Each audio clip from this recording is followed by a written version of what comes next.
Okay, so this should go without saying. We're going to be delving into a shitload of spoilers for Scream 7. Most notably, that reveal, the third act, the end that really got my knickers in a twist.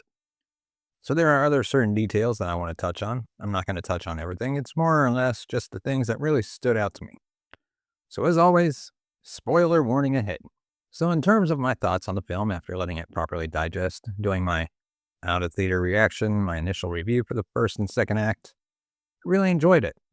I had fun with it. There were certain things that stuck out like dog's balls and just wouldn't say didn't make sense, but things where I'm like, oh no, they're actually leaning into that. I think for the most part, this is a great representation of Sydney Prescott. I did feel like her arc and her story was wrapped up in 4. I was content with that, but if it meant seeing a bit more of her, I'm happy with this performance from Neve Campbell. This is definitely her film. And then obviously alongside with her daughter Tatum, I think she's a great new final girl. Whether or not we're going to see her again, I have no idea. Apparently they are planning Scream 8, like the discourse with this film has been crazy. It's like each end of the spectrum. People are loving it, other people are absolutely hating it. And there was one point during the film, which I'll get to, where it got me somewhat hooked, line, and sinker. And I thought, like, holy shit, son of a, you did it. You actually did it. I think also, I love the kills in this film. This is a brutal ghost face or ghost faces. I think McKenna Grace's death, McKenna Grace, who plays Hannah, her death was absolutely brilliant. Just the brutality of it, but the way it's shot as well. It was like brutally beautiful when, she's disemboweled and she's hanging and it's just that backlight of her on the stage, harnessed up and dead and just, flopping there. But there are also other kills, like the spike through the mouth in the bar. And that's like, it seems like such a far removed kill from the Scream franchise. We're used to a lot more subtle kills, like, just a good old knife to the gut. But this one was almost up there with like, not terrified, but it was getting there. And then it had that comedic element where the beer starts pouring out of the mouth. But let's talk about the fact that Stewart, Roman Dewey, and even Mr. or Mrs. Loomis, Billy's mother, were AI in this film.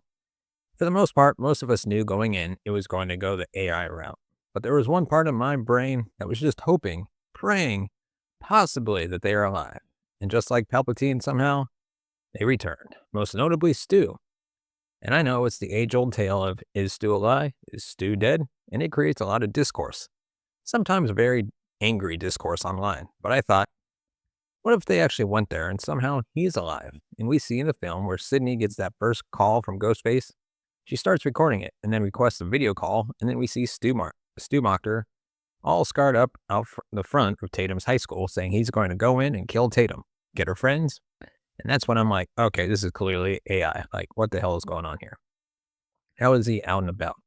I did appreciate that they scarred his face up. And this is definitely one of those things where Matthew Lillard, what's the dude's name that plays Roman? Scott Foley, Arquette, they came in for like a day's work. And I remember going in town for the premiere and I just had a quick look at the IMDb trivia and I didn't want to give anything away.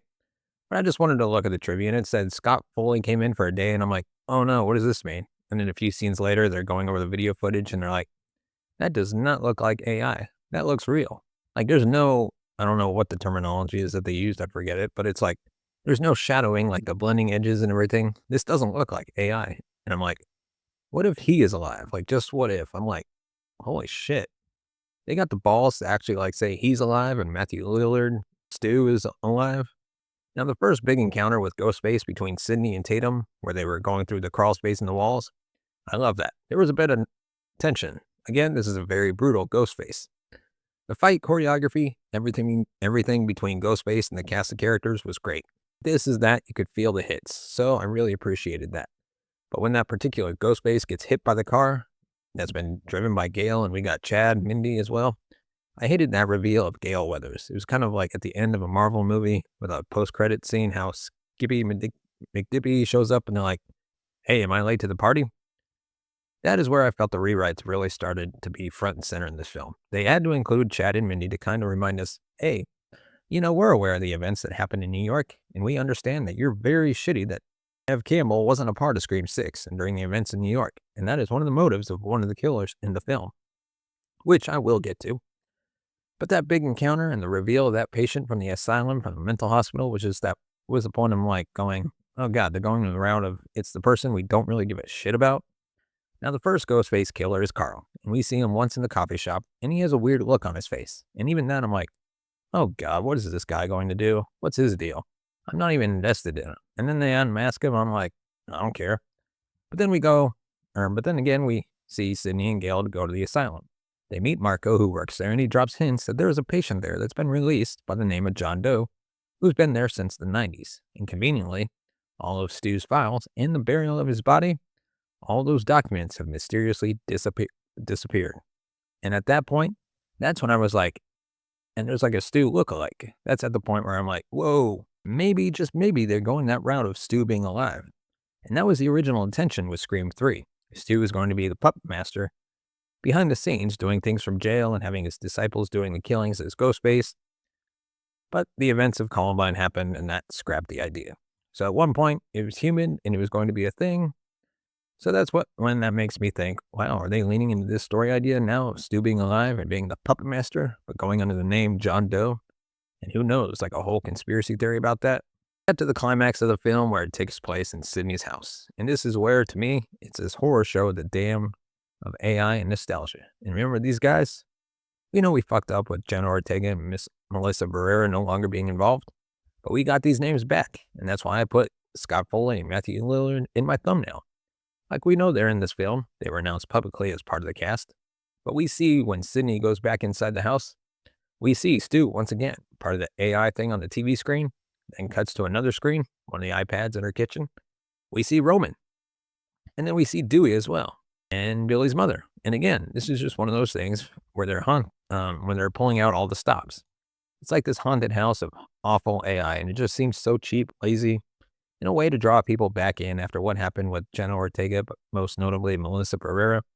Now, when it came to the reveal, the Ghostface killers being Marco and being Jessica, that is where I'm like, fuck, man, this is so stupid. We've seen these people for a couple of scenes, most notably Marco for one scene, Jessica, a bit more screen time and a bit more meat on the bone with her backstory with her abusive husband. She was upset that Sydney wasn't a part of the events that took place in New York, which is kind of a commentary on why fans were pissed off that she wasn't a part of Scream 6. But rightfully so, man. Like, Neve Campbell knows her worth, and she didn't want to come back because they weren't paying her enough. Fair enough, man.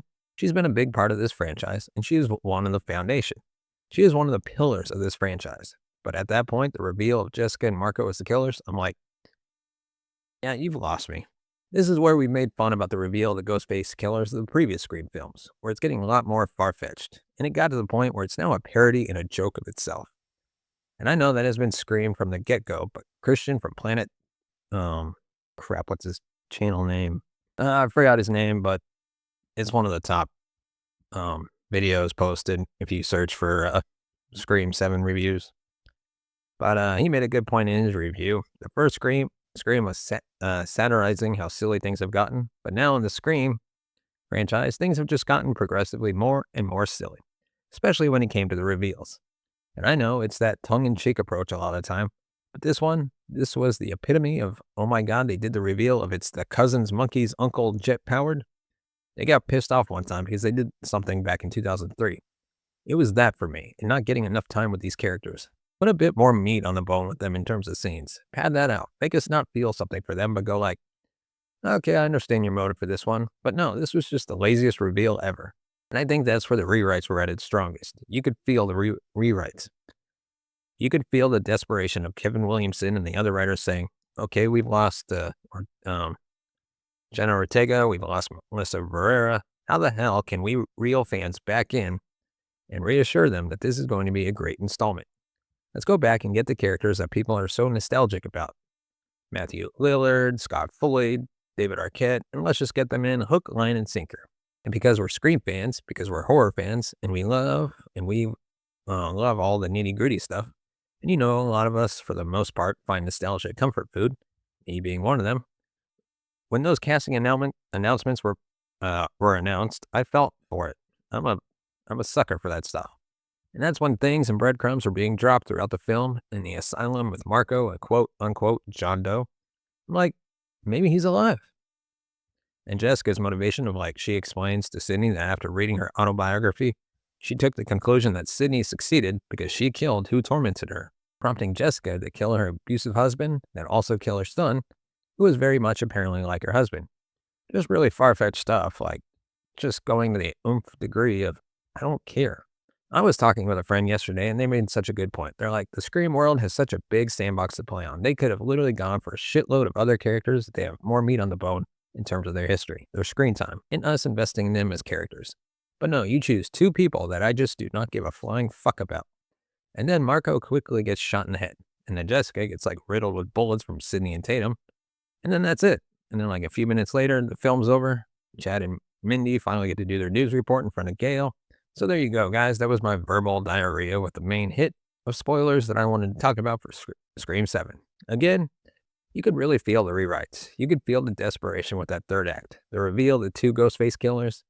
And again, it's definitely that snowball effect of once Melissa Barrera was not coming back and Ortega had left, this seemed like a last-minute mad dash.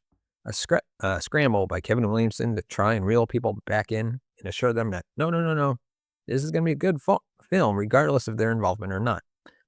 And it's obviously a bit of commentary as well, with people being upset that Neve Campbell wasn't involved with Scream 6, me being one of them. But just that reveal at the end, man, that is just the epitome of how lazy this franchise has got. And they are apparently working on Scream 8. I don't know where you're going to go from here. Maybe it's just worth shelving for a bit, or just leave it. Leave it be. I know at one point it's probably going to get rebooted, recalled, direct sequel to the first, you name it. We'll get all the legacy characters back, because that just seems to put bums in seats and box office numbers. So who the hell knows? With that being said, guys, drop a comment below. Let me know your thoughts on the spoilers, the use of AI, the reveal at the end. Again, it had me in the first and second act. I found a lot of enjoyment in it. But there were certain things that started to unravel. And then, yeah, with it, the third act, it just shit the bed. With that, thanks so much for watching and listening. We'll see you next time.